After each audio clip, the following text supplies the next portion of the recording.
আসসালামু আলাইকুম।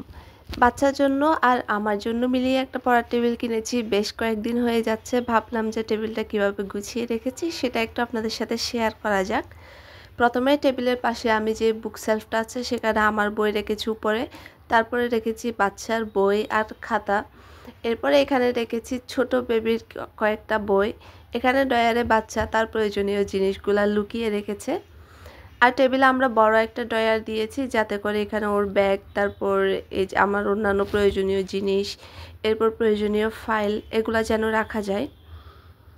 টেবিলটা একটু বড় থেকেই নিয়েছি যেহেতু বাচ্চা বড় হবে দিন দিন, ওর বইয়ের পরিমাণ বাড়বে আর আমার বইগুলোও রাখতে হচ্ছে, তো ভাবলাম যে একটু বড় থেকেই নেওয়া যাক।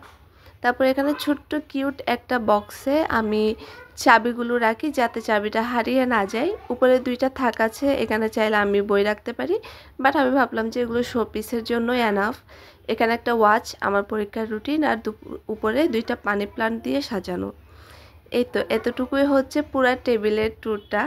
আশা করছি বেশ মিনিমালভাবেই রেখেছি টেবিলটি। আপনাদের কেমন লেগেছে প্লিজ জানাবেন। আল্লাহ হাফেজ, আসসালামু আলাইকুম।